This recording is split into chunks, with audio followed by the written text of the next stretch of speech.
আজকে যে বিদ্যুৎ নাই, আজকে যে আমরা বিদ্যুতের জন্য হাহাকার করতেছি, আজকে যে আমাদের গ্যাস নাই, আমরা যে হাহাকার করতেছি, এর সমস্তর জন্য দায়ী হচ্ছে ইন্টিম গভর্নমেন্ট। কারণ সে যেখানে স্বার্থ না পারছে সেখানে সে সেকেন্ডারি হয় নাই, সেটাকে সে প্রতিবন্ধকতা সৃষ্টি করেছে। এই 18 মাস প্রতিবন্ধকতা হলে বর্তমান সরকারের 6 মাসে তাদের ফাইট করতে হয়েছে। ঐতিহাসিক স্মৃতিস্তম্ভ, বিভিন্ন জাদুঘর, এগুলো রক্ষা করবে রাষ্ট্র। এটা আমাদের রাষ্ট্রের মূলনীতি, রাষ্ট্রের অন্যতম কাজ। কিন্তু আমরা দেখলাম ইউনূস সাহেব মুক্তিযুদ্ধের বিরুদ্ধে যুদ্ধ ঘোষণা করলেন এবং তার মব বাহিনী দিয়ে সমস্ত মুক্তিযুদ্ধের স্ট্যাচু ভাঙা, মুক্তিযুদ্ধের স্মৃতিস্তম্ভগুলো ভাঙা, এবং 32 নম্বর, যেটা বাঙালি জাতির মুক্তির আতুর ঘর, এটা শুধু শেখ হাসিনার বাবার বাড়ি না, এটা আমাদের সবার বাড়ি, বাঙালির বাড়ি, এবং এটাকে শেখ হাসিনা এবং শেখ রেহানা জাদুঘর করে দিয়েছে। এরকম অসভ্য কার্যক্রম, একটা এত বড় স্থিতিবাহী বাড়ি বুলডোজার দিয়ে ইউনূস সাহেবরা ভাঙিয়েছে 2025-এর 5 ফেব্রুয়ারি। ইউনূস সাহেব এই 18 বছর যে অপরাধগুলো করেছেন, উনি যে কোনো মুহূর্তে এই দেশ থেকে ত্যাগ করে আর দেশে উনি ফিরবেন না। অতএব দেশের স্বার্থে, জাতির স্বার্থে, ওই ইনভেস্টিগেশনের স্বার্থে ওনাকে দেশের মধ্যে রাখা উচিত। কেন ব্যক্তি যিনি একটা ভদ্রতার মুখোশ ধরে কিন্তু জাতিকে যেভাবে ধাবিত করেছে, মবক্রেসি চাপিয়ে দিয়েছে, একটা প্রজন্মকে নষ্ট করার চেষ্টা করেছে, সেই কারণে, এবং তার নৈতিক স্খলন হয়েছে, সাংবিধানিক অপরাধ হয়েছে, ফিনান্সিয়াল অপরাধ আছে। আমরা বলছি না যে এগুলো সবই বিনা তদন্তে করতে হবে, তদন্ত চাই, এবং আমরা দৃঢ় বিশ্বাস করি তদন্ত হলে সবগুলো প্রমাণ হবে। 900-র অধিক রাষ্ট্রীয়ভাবে আমাদের শিশু হত্যাকারী হিসাবে ইউনূসের একটি আন্তর্জাতিক এই ক্রাইম ট্রাইব্যুনাল তার বিচার হবে, সে সেটা করে নাই। তো এই সমস্ত কিছুকে কেন্দ্র করে তার আমরা এই থেকে ইউ পর্যন্ত পয়েন্ট বেসিস যে এই অপরাধগুলোর সাথে জড়িত এবং আরো অপরাধ আছে, কেন এগুলো ইনভেস্টিগেশন হবে না, এবং এই ইনভেস্টিগেশনের স্বার্থে, দেশের স্বার্থে আপনি আমি সকলে দেশের নাগরিক, তার বাংলাদেশে থাকা জরুরি। মামুন মাও ভাই, আপনাকে জানতে চাই, আপনারা আজকে যে সাংবাদিক সম্মেলনটা দেখলাম যে ডাক্তার ইউনূসের বিরুদ্ধে একটা আইনি নোটিশ দিয়েছেন, কারণটা কি, কি আছে ওই আইনি নোটিশে এবং কেন? জি, ধন্যবাদ আপনার এই অত্যন্ত চিন্তাধর্মী অনুষ্ঠানে আমাদেরকে যুক্ত করার জন্য। আমাদের সুপ্রিম কোর্টের সিনিয়র অ্যাডভোকেট মোহাম্মদ মহসিন রশিদ সাহেব এই নোটিশটি দিয়েছেন। এই নোটিশ দেওয়া হয়েছে সরকারের ক্যাবিনেট সেক্রেটারিকে, স্বরাষ্ট্র সচিব, ফরেন অ্যাফেয়ার্স সচিব, অ্যান্টি কারাপশন কমিশনকে, পুলিশের আইজি সাহেবকে, কমিশনার অফ পুলিশ সাহেব, Dhaka metropolitan police, director general department of immigration, special superintendent of police immigration, officer in charge immigration police Hazrat Shahjalal international airport, এবং এয়ারপোর্ট অ্যান্ড ইমিগ্রেশনের স্পেশাল সুপারিনটেন্ডেন্ট অফ পুলিশ। কারণটা হচ্ছে, আমরা মনে করি যে ইউনূস সাহেব তার এই 18 মাস, তার এই শাসনামলে যতগুলো অন্যায় কাজের সঙ্গে তার সম্পৃক্ততা পাওয়া গেছে তার এবং তার ক্যাবিনেট অ্যাডভাইজারি কাউন্সিলে, এইটার জন্য আপনার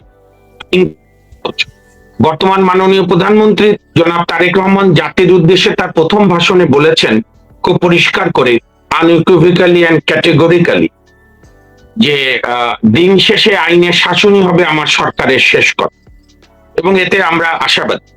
তো সেই হিসাবে আইনের শাসনের পূর্ব শর্ত হচ্ছে যে কোনো অভিযোগ থাকলে, বিশেষ করে যারা রাষ্ট্র ক্ষমতায় ছিল, তাদের বিরুদ্ধে ইনকোয়ারি করা।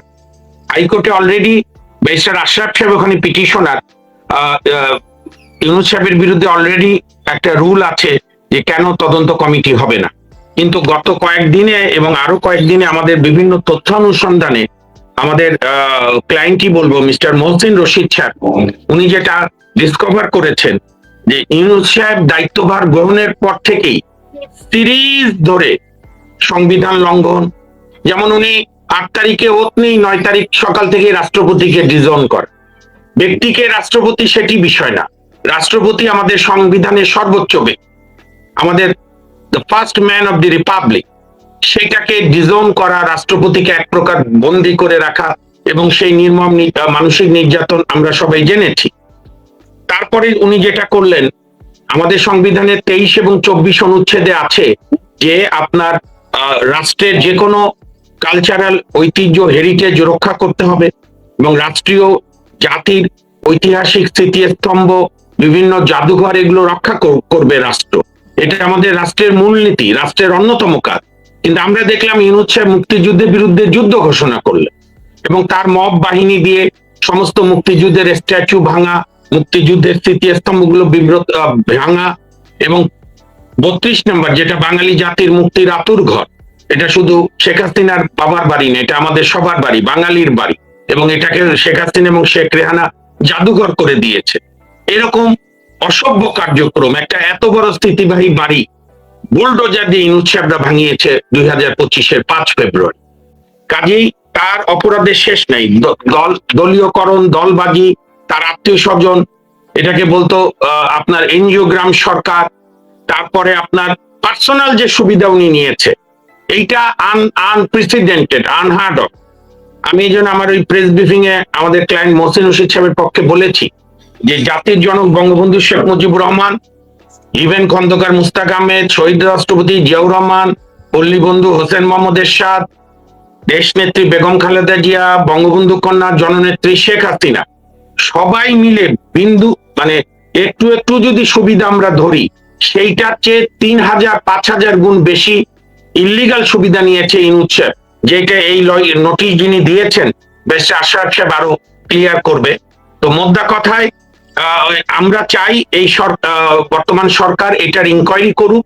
আর আমরা আজকে যে নোটিশ দিয়েছি মূলত লক্ষ্য যেন সরকার তার ট্রাভেল রেস্ট্রিকশন ইম্পোজ করে, যাতে ইনকোয়ারি শেষ না হওয়ার আগে উনি দেশ ত্যাগ না করতে পারে। এবং এই যে জঙ্গিবাদ, আজকে যে জঙ্গিবাদের আতঙ্ক, এবং অলরেডি নিরাপত্তা পরিষদ থেকে আমাদেরকে সতর্ক করেছে, এই জঙ্গিদেরকে ওনার সরকার এসে জামিন দিয়ে ছেড়ে দিয়েছে, তাদেরকে চারণভূমি করেছে, তাদেরকে লালন পালন করেছে। কাজেই সব মিলে, এবং সবচেয়ে যে বড় ক্ষতি উনি করেছেন, যে মানুষের একটা আস্থা ছিল কেয়ারটেকার বা ইন্টারিম অস্থায়ী সরকার নিয়ে, যেরকম শাহাবুদ্দিন সাহেবের সরকার, হাবিবুর রহমান শেলী সরকার, লতিফুর রহমানের সরকার, ইভেন 111 হাজার যাই করুক, ভোটটা তারা সুষ্ঠু করেছে, ইউনূস সাহেব কোনোটাই করেন। কাজেই এই ধরনের এহেন ব্যক্তি যিনি একটা ভদ্রতার মুখোশ ধরে কিন্তু জাতিকে যেভাবে ধাবিত করেছে, মবক্রেসি চাপিয়ে দিয়েছে, একটা প্রজন্মকে নষ্ট করার চেষ্টা করেছে, সেই কারণে, এবং তার নৈতিক স্খলন হয়েছে, সাংবিধানিক অপরাধ হয়েছে, ফিনান্সিয়াল অপরাধ আছে। আমরা বলছি না যে এগুলো সবই বিনা তদন্তে করতে হবে, তদন্ত চাই, এবং আমরা দৃঢ় বিশ্বাস করি তদন্ত হলে সবগুলো প্রমাণ হবে, তারপরে আইনের গতিতে চলবে। ধন্যবাদ। ধন্যবাদ। ব্যারিস্টার আশরাফুল ভাই, আপনি তো সম্ভবত পিটিশনে সিগনেচারকারী। আমার যে প্রশ্নটা, আপনারা যে এই পিটিশনটা সিগনেচার করেছেন বা জমা দিয়েছেন, আপনার কাছে কি মনে হয় যে কোর্ট কি সঠিক সিদ্ধান্তের দিকে যাবে, নাকি গড্ডালিকা প্রবাহে গা ভাসিয়ে দিবে আদালত? আচ্ছা, প্রথমে আপনাকে আইনগত বিষয়টা ক্লিয়ার করি। আমি এখানে সেফ একজন আইনজীবী, সৈয়দ মামুন সাহেবও একই রকম। আমাদের যে ক্লায়েন্ট, উনি হচ্ছেন সুপ্রিম কোর্টের সিনিয়র আইনজীবী এই মহসিন রশিদ সাহেব।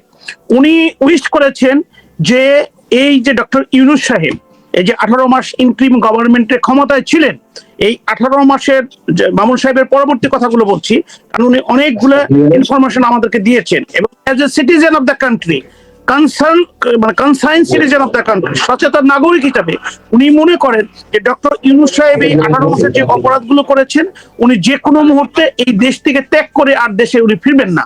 অতএব দেশের স্বার্থে, জাতির স্বার্থে, ওই ইনভেস্টিগেশনের স্বার্থে উনাকে দেশের মধ্যে রাখা উচিত।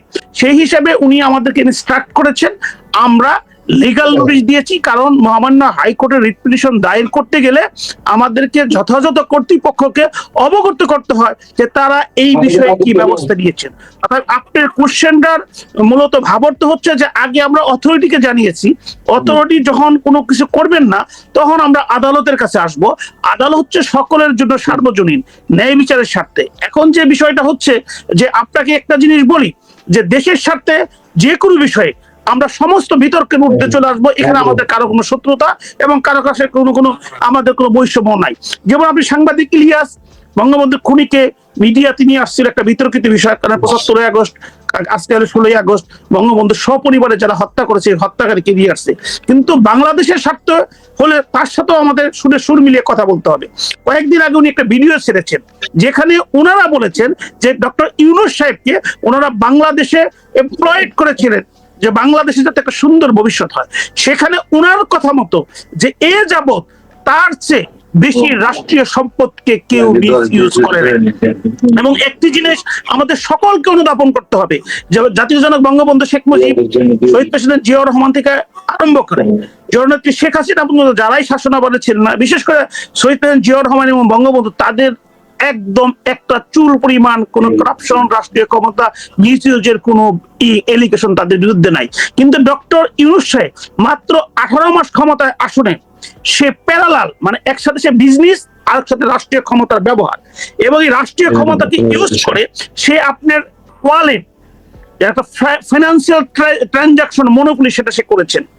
আপনার গ্রামীণ এমপ্লয়মেন্ট সার্ভিস নামে সে আদম ব্যাপারে লাইসেন্স নিয়েছেন, সে 700 কোটি টাকা মাফ করে নিয়েছেন, এবং ইন্টারিম গভর্নমেন্ট হওয়ার আগে কন্ডিশনালি সে তার মামলাগুলো, সমস্ত মামলাগুলো সে খারিজ করে নিয়েছেন। আর সে দেশ থেকে বারবার বিদেশ গিয়েছেন, এবং এত বেশি গিয়েছেন যে সমস্ত রাষ্ট্রপতিদের যদি একত্রিত করেন এই 18 মাসে তার চেয়ে বেশি কোনোদিন কেউ যায়নি। কিন্তু সে যে অনুভূতি নিয়ে বাংলাদেশে এসেছিলেন, আপনারা দেখেছেন সে ক্ষমতার পরে সে ফিলিস্তিনের জন্য সমস্ত মানুষকে অর্গানাইজ করেছিল ঢাকা শহরে, যাতে বিএনপিকে বিট দেওয়া যায়। কিন্তু এই ভদ্রলোক একদিনের জন্য আমাদের পবিত্র মক্কা নগরী হজ করার জন্য চাননি। তো বাংলাদেশকে, বাংলাদেশের মানুষকে বোকা বানিয়ে ইতিপূর্বে তো সে নিয়েছিনি, এই 18 মাসে একসাথে প্রাইভেট বিজনেস এবং রাষ্ট্রীয় ক্ষমতাকে মিসইউজ করেছেন, যেটার জন্য তার ইনভেস্টিগেশন হওয়া দরকার। সবচেয়ে বড় বিষয় হলো যে আজকে 900-র অধিক আমার আপনার সন্তানরা মারা গিয়েছেন, ইনফ্যান্ট। এখন আজ থেকে বাংলাদেশ 20 বছর আগের বাংলাদেশ আর এখনকার বাংলাদেশ কিন্তু এক নয়। একটি ছেলে হোক মেয়ে হোক, দুটি সন্তান যথেষ্ট। সেখানে সেই দুটি সন্তান যথেষ্ট কিন্তু সকলেই ধারণ করেছেন, এবং অনেকের সন্তান হয় না। 10-15 বছর তপস্যা করে, কষ্ট করে, বিভিন্ন টাকা পয়সা খরচ করে হয়তো একটা সন্তানের মুখ দেখেছেন। কিন্তু এই যে শহীদ প্রেসিডেন্ট জিয়াউর রহমানের আমল থেকে এই যে আপনার এই যে ভ্যাকসিনেশন যেটা দেওয়া হয়েছিল, সেটা জননেত্রী শেখ হাসিনার আমলে 100% সেটা অ্যাকুরেট হয়েছিল, এবং আমাদের শিশু মৃত্যু জিরোতে নেমে এসেছিল। কিন্তু শুধু বুঝতে পারলাম যে রাষ্ট্রীয় ক্ষমতা এবং তার ব্যক্তিগত বিজনেস দুটাকে সমান্তরাল করার জন্য ওইটাও সে বন্ধ করে দিয়েছিল, যেখানে ইউনিসেফ বারবার তাকে রিকোয়েস্ট করেছে।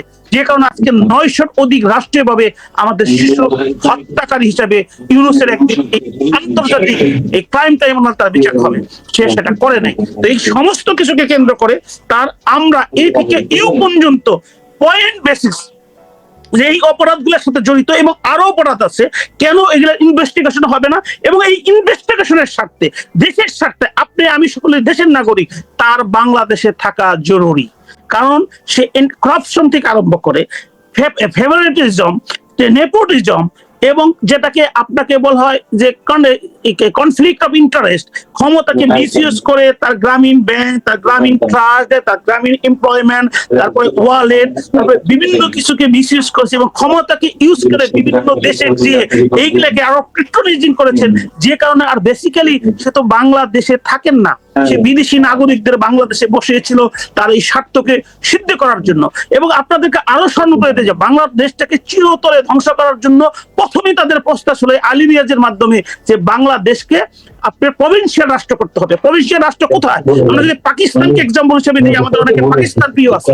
পাকিস্তানে খাইবার নাখতুন নামে একটি স্টেট আছে, সেখানে চিফ মিনিস্টার আছে, সেখানে পার্লামেন্ট আছে, তাদের নিজস্ব ভাষা, নিজস্ব কালচার। সেমনি সিন্ধু প্রদেশ, করাচি, তাদের ভাষা আলাদা, তাদের আলাদা পার্লামেন্ট। তারপরে আপনার যদি পাঞ্জাবে যান, তাদের ল্যাঙ্গুয়েজ আলাদা, পাঞ্জাবি ল্যাঙ্গুয়েজ, তাদের আলাদা পার্লামেন্ট, সেখানে একজন চিফ মিনিস্টার হয়। এইভাবে বেলুচিস্তান, যেখানে সংগ্রাম চলছে, সেখানে বেলুচ ল্যাঙ্গুয়েজ, যেখানে তাদের ল্যাঙ্গুয়েজ থাকবে আলাদা, কালচার থাকবে আলাদা, চেহারা থাকবে আলাদা, সেইখানে আপনার প্রদেশ হয়। কিন্তু বাংলাদেশ আল্লাহ অশেষ কৃপা, আমরা 90% মুসলিম, একই ল্যাঙ্গুয়েজে বাংলা ভাষায় কথা বলি, একই রকম আমাদের চেহারা। সমস্ত বাংলাদেশ যদি চিটাগাং এবং কুমিল্লার মধ্যে মাঝখানে কিছু আপনার টিলা ছাড়া সমস্ত বাংলাদেশ সমতল, সেই দেশটাকে শুধু তাদের ব্যক্তি স্বার্থে দেশটাকে দুর্বল করার জন্য, চিরস্থায়ীভাবে দেশটার ক্ষতি করার জন্য তারা কিন্তু দেশটাকে প্রদেশ করতে হবে। এই সব বিভিন্ন কিছু এই 8 মাস আমাদেরকে, এই 18 মাস চোখে ধুলা দিয়ে দেশের সমস্ত সম্পদ দেশকে আজকে যে বিদ্যুৎ নাই, আজকে যে আমরা বিদ্যুতের জন্য হাহাকার করতেছি, আজকে যে আমাদের গ্যাস নাই, আমরা যে হাহাকার করতেছি, এর সমস্তের জন্য দায়ী হচ্ছে ইন্টারিম গভর্নমেন্ট। কারণ সে যেখানে স্বার্থ না পারছে সেখানে সে সিগনেটারি হয় নাই, সেটাকে সে প্রতিবন্ধকতা সৃষ্টি করেছে। এই 18 মাস প্রতিবন্ধকতা হলে বর্তমান সরকারের 6 মাসে তাদের ফাইট করতে হয়েছে। যদি সে সত্যিকারে আন্তরিক থাকতো, তার যে ইন্টারন্যাশনাল ব্যক্তিত্ব ছিল সেটা বাংলাদেশকে ছাড়িয়ে গিয়েছে। সে কিন্তু অবশ্যই এই বাংলাদেশকে একটা আধুনিক বাংলাদেশ একটা রূপকার হতে পারতো। বাংলাদেশের বিশ্বের যে দেশে উনি বসবাস করেন, যে জায়গায় উনি বসবাস করেন, সেই রূপায়িত করতে পারতো। কিন্তু আপনি লক্ষ্য করবেন মোবোক্রেসির মাধ্যমে প্রতিষ্ঠিত জিনিস, যেটা সৈয়দ মামুন সাহেব বলেছেন যে আর্টিকেল 24 যে রাষ্ট্রীয় সম্পদ যেখানে আমাদের রক্ষা করার কথা, আর্টিকেল 21 যেখানে নাগরিক হিসাবে আমার দায়িত্ব, এগুলো সমস্ত কিছু ধ্বংস করেছেন এবং নিজে সুপারভাইজিং করে, রাষ্ট্রীয় পেট্রোলিজিং করে ওই 32 বুলডোজার দিয়ে ওই আমাদের মুক্তিযুদ্ধের আতঙ্কটাকে ধ্বংস করেছেন। এই জন্য তাকে লিগ্যাল নোটিশ দেওয়া হয়েছে, যাতে কোনো ক্রমে তার করাপশন, তার নেপোটিজম, ফেভারিটিজম, রাষ্ট্রীয় ক্ষমতা নিজের নামে ব্যবহার করা, রাষ্ট্রীয় পাওয়ার নিজের নামে ব্যবহার করে বিভিন্ন দেশ থেকে সুযোগ সুবিধা নিয়ে, এবং এই যে 900-র অধিক শিশু মৃত্যুর কারণ, এগুলো সমস্ত কিছুকে কেন্দ্র করে যাতে উনি দেশ থেকে না যেতে পারে। আপনাকে বলা দরকার, ইতিপূর্বে আমি একটা রিট পিটিশন করেছি, সেটা হলো যে আইনের ভাষায় section 3 of the inquiry commission অ্যাক্টের মাধ্যমে তার একটা কমিশন তদন্ত করার কথা, সেটার রেজাল্ট এখনো আমি একজন পিটিশনার হিসেবে পাইনি। সেটাও কিন্তু একটা পানিবদ্ধ বিষয় আমাদের লিগ্যাল নোটিশের মধ্যে আছে। তবে এই লিগ্যাল নোটিশটা আমরা দিয়েছি, আমরা ইনস্ট্রাক্টর হিসেবে আদর্শিত হয়েছি জনাব মহসিন রশিদ, যিনি সিনিয়র অ্যাডভোকেট। আপনারা দেখেছেন বিভিন্ন বিষয় নিয়ে সবসময় তিনি রাষ্ট্রের মানুষের পক্ষে ফাইট করে, তার পক্ষে আমরা দিয়েছি। এখন দেখা যাক যে লিগ্যাল নোটিশে যথাযথ কর্তৃপক্ষ কি ব্যবস্থা গ্রহণ করে। যদি ওনারা ব্যবস্থা গ্রহণ না করে এবং আমাদেরকে যে ইনস্ট্রাকশন দিয়েছেন জনাব মহসিন রশিদ সাহেব, যদি উনি মামলা ফাইল করতে বলে, আমাদের ইনস্ট্যান্টলি উনি দিয়েছেন, আমরা মহামান্য হাইকোর্টে রিট পিটিশন ফাইল করবো যাতে উনি দেশ ছেড়ে পালাতে না পারেন। ধন্যবাদ আপনাকে। আমি মামুন ভাই, আমরা সচরাচর না সবসময় দেখি, বিদেশে হয়, এইসব দেশেও হয়। আমি যদি আপনাকে ছোট্ট করে একটা কথা বলি, যেমন ফ্রান্সে সৌদির বাদশাহ এবং তার পরিবার ফ্রান্সের একটা দ্বীপে আসছিলেন ঘুরতে, নেস বলে, সমুদ্র সৈকত। সেখানে আসার পরে উনি আসার 3 দিন আগ থেকে উনি যাওয়ার 1 দিন পর পর্যন্ত, মানে টোটাল 15 দিনের জন্য ওই দ্বীপের সমস্ত হোটেল থেকে শুরু করে সবকিছু বুকড হয়ে গেছিল। 1000 কোটি টাকার ব্যবসা ছিল এটা, সব বুকড। ওখানে জনসাধারণ যাবে না, সুতরাং কারণ বাদশা যাবে, বিশাল ব্যাপার। এইটা নিয়ে এখানকার ফ্রান্সের সুপ্রিম কোর্ট থেকে রিট অটোমেটিক, ওনারা সুপ্রিম কোর্টে বললো যে এটা হইতে পারে না, উনি যত বড় হবে উনি সাধারণ লোকের সাথে যাইতে পারবে, না হলে হবে না, সব বাতিল করে দিল। এটা অনেক সমালোচনা বাতিল করেছে কোর্ট। বাংলাদেশেও আমরা অনেক দেখেছি যে হাইকোর্ট বা সুপ্রিম কোর্ট নিজ থেকে রুল জারি করে জনস্বার্থে। এখন কেন মহসিন রশিদকে দাঁড়াইতে হইল, আপনারা যে সেটা রিড করতে হইল? কোর্ট এখন নিজের থেকে কিছু করে না কেন? আগে তো অতীতে নিয়ে লেগে যাইতো কোর্ট। জি, আমাদের জাতির দুর্ভাগ্য যে আমাদের বিচারাঙ্গনকে আমরা কখনোই স্বাধীন এবং জনমুখী করতে পারিনি। এটি সব সরকারেরই ব্যর্থতা, একদম। আপনি 72 থেকে শুরু করে আজ অবধি, বিশেষ করে আমি আইনজীবী হিসেবে লক্ষ্য করেছি। যেমন ধরেন বঙ্গবন্ধু হত্যার পরে বঙ্গবন্ধু হত্যার বিচার বন্ধ করে যে আইন হলো, হাইকোর্টের একটা রিট বেঞ্চ সুমোটো রুল দিতে পারত যে কোনো ব্যক্তির হত্যার বিচার হবে না, এটা কোনো আইন। তো যাই হোক, আমরা এই বেদনার কথা আরেকদিন বলা যাবে। তবে আমরা মনে করি যে বর্তমান বিচার বিভাগে আমরা যাব। মহসিন রশিদ সাহেব আমাদের সর্বজন শ্রদ্ধ এবং একই সঙ্গে ব্যারিস্টার আশরাফ সাহেবের এখন অফিসিয়ালি ক্লায়েন্ট। উনি বলেছে 7 দিনের মধ্যে যদি ইউনূস সাহেবের উপর নিষেধাজ্ঞা জারি না হয় তার দেশ ত্যাগে, তাহলে আমরা হাইকোর্টে যাব। এবং আপনি যে কথাগুলো উদাহরণগুলো দিলেন, সেই উদাহরণের উপর ভরসা ও উদাহরণ সহই আমরা হাইকোর্টও বলবো। শোনেন, আমাদের কাজ হচ্ছে লড়াই করে যাওয়া মানুষের অধিকার আদায়ের জন্য। এখন অনেক সময় মনে হয় যে অন্ধের বাজারে চশমা বিক্রি করছি, কিন্তু আমরা এই চশমা বিক্রির কাজ করব, আয়না দেখাবো, এবং এটা বিচার বিভাগের কাজ। আমরা প্রত্যাশা করি বিচার বিভাগ এই কাজগুলো করবেন, বিশেষ করে আমরা যখন মামলা নিয়ে যাব। কারণ ইনকোয়ারি হতে তো কোনো বাধা নেই। ইনকোয়ারিতে যদি প্রমাণ হয় মোহাম্মদ মহসিন সাহেব যে অভিযোগে নোটিশ এনেছেন সেটা ইউনূসের বিরুদ্ধে কোনো অভিযোগ নাই, তাহলে তো ভালো। আর যদি প্রমাণ হয় তাহলে সেটার বিচার করতে হবে। কোনো ব্যক্তি বিচারের ঊর্ধ্বে না। লর্ড ডেনিং এর একটা বিখ্যাত উক্তি আছে, nobody is above the law, everybody within the law. এবং আমাদের সংবিধানও আছে, কেউ সার্বভৌম না, জনগণ সার্বভৌম। সবাই জনগণের জন্য কাজ করবে, বিচার বিভাগ, নির্বাহী বিভাগ, আইন বিভাগ সহ সবাই। তো আমরা প্রত্যাশা করি বর্তমান সরকার নিঃসন্দেহে এই লিগ্যাল নোটিশকে গুরুত্ব দিয়ে অনুধাবন করবেন। আর যদি ওনারা আগামী 7 দিনের মধ্যে ইউনূস সাহেবের দেশ ত্যাগের ব্যাপারে কোনো নিষেধাজ্ঞা না দেন, তাহলে মহসিন সাহেব যেভাবে বলেছেন আমরা হাইকোর্টে রিট পিটিশন করব এবং let's hope for the best. ধন্যবাদ মোহন মাহবুব ভাই এবং আশরাফ ভাই, আপনাদের দুজনকে যে এই সময়ে ব্যস্ততার মধ্যে সময় দেওয়ার জন্য। গভর্নমেন্টের বিরুদ্ধে এখন পর্যন্ত কেউ আসলে সেভাবে নামে নাই, তবে আপনারা দুজন এবং মহসিন রশিদ স্যার যেভাবে আইন নিয়ে লড়ছেন ওনার বিরুদ্ধে, আমরা আপনাদের শুভকামনা করি এবং এটাও কামনা করি যাতে কেউ আবার আপনাদের মব করতে না যায়, কারণ আমরা তো মবের রাজ্যে বাস করি। ইউনূসের বিরুদ্ধে কথা বললে তো মব হবে। এই ব্যাপারে রাশেদ ভাই একটু বলি আপনাকে, সরি আমি গেলাম যে কথাটা বলা দরকার। প্রথম কথা হচ্ছে মহান মুক্তিযুদ্ধ 1971 সালে যারা শহীদ হয়েছেন তাদের পরিবার ছিল, প্রিয়জন ছিল, প্রেমিকাও হয়তো বা ছিল। তারা সবকিছুকে তুচ্ছ করেই মৃত্যুকে কিন্তু ধারণ করেই তারা যুদ্ধে নেমেছে। এখনো যে আমাদের সেনাবাহিনী বলেন, পুলিশ বলেন, নৌবাহিনী বলেন, বিমান বাহিনী বলেন, তারা কিন্তু দেশ মাতৃকার জন্য সদা সর্বত প্রস্তুত থাকে কিভাবে তাদেরকে জীবন দিবে। তা আমরা যেহেতু আল্লাহর রহমতে আমরা সুযোগ পেয়েছি মানুষের পক্ষে, রাষ্ট্রের পক্ষে কথা বলার জন্য, এই ডেমোক্রেসি থেকে আমরা কখনো ভয় পাই না। আপনি শুনলে অবাক হবেন, সব আমলে জেল কাটি, এই আমলের 6 মাস এখনো জেলে যেতে হয়নি। জানি না যে কি হবে, কিন্তু সত্য কথা বলে যাব, শেখ হাসিনাকে আমি নরকের জন্য আখ্যায়িত করেছিলাম মানুষের প্রয়োজনে, দেশের প্রয়োজনে। যদি ওনারা আমাদের মতো লোকেরা যে কথা বলছে এটা শুনতেন, হয়তো আজকে বাংলাদেশের পরিবেশ এরকম হতো না, মানুষের এই ডেমোক্রেসি সৃষ্টি হতো না। যে কথাটা না বললেই চলে না, আপনার আমাদের সমাজ কল্যাণ মন্ত্রণালয় থেকে গ্রামীণ কাস্টের নামে উনি সমস্ত নিয়মকে তুচ্ছ চাচ্ছিল। কারণ আমি ডক্টর ইউনূস সাহেবের কথা বলছি, যেটা মানুষের একদম অ্যাপারেন্টলি 700 কোটি টাকা উনি গ্রামীণ ট্রাস্ট নামে তফসিল করেছেন। তারপরে আপনারা দেখেছেন যে বাংলাদেশ সরকার নাগরিক, আমি দেশের নাগরিক, আপনি দেশের নাগরিক, গ্রামীণ ব্যাংক সেইখানে 25% শেয়ার থেকে রাষ্ট্রের শেয়ার উনি 10% করেছেন। ফরগেট অ্যাবাউট এভরিথিং, আপনি কোশ্চেন করেছিলেন, আমি লক্ষ্য করেছি। কোর্টের এখানে সুমোটো সব দায়িত্ব কোর্টের না, আপনি নাগরিক না। আপনি যদি নাগরিক সচেতন হন, কোর্ট তো ন্যায় বিচারের জন্য বসে আছে, সব ব্যাপারে তো কোর্ট তো অ্যাডমিনিস্ট্রেটিভ পাওয়ার করতে পারে না। কিন্তু আমি আপনি নাগরিক হিসাবে আমাকে তো এগুলো কথাগুলোকে তুলে ধরতে হবে। আমি জনাব ইলিয়াস সাহেবকে ধন্যবাদ জানাই, কৃতজ্ঞতা জানাই, উনি রাইট টাইমে যে কোনো ভাবে রাইট কথা বলেছেন যে ডক্টর ইউনূস যেভাবে এই 18 মাসে যেভাবে রাষ্ট্রকে লুটপাট করেছেন এবং সমান্তরাল ভাবে একদিকে রাষ্ট্র পরিচালনার নামে বিজনেস করেছেন, ওনার অবশ্যই বিচার হওয়া উচিত। এখন আমরা নোটিশ দিয়েছি, ওনারা যদি নোটিশ আমলে না নেয়, হয়তো আমি ডেমোক্রেসিতে মারা যেতে পারি, আমি হয়তো কোনো সাক্ষাৎকার দিতে না, কিন্তু বাংলাদেশের মানুষ এই সব অথরিটিকে একদিন বিচারের সম্মুখীন করবেন। যে ব্যারিস্টার আশরাফ সৈয়দ মামুনের এই মহসিন রশিদ সাহেবরা ওনারা লিগাল নোটিশ দিয়ে তথ্য উপাত্ত উপস্থাপন করে আপনাদের লিগাল নোটিশ দিয়েছে, তবু দেশের সম্পদ যারা লুটপাট করেছে, বিদেশ নিয়েছে, তাদের কিছু বললেন না।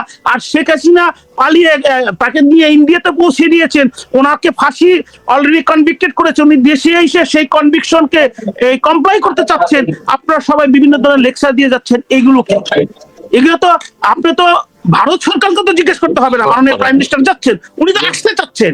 এখন উনি ডিসেম্বর আগে দরকার নিয়ে আসেন, ওনাকে নিয়ে এসে বিচার এক্সিকিউট করেন। উনি তো বলেন উনি বলেছেন আমি সব জানি, কি হতে পারে সেটাও আমি, কিন্তু আমাকে যেতে হবে।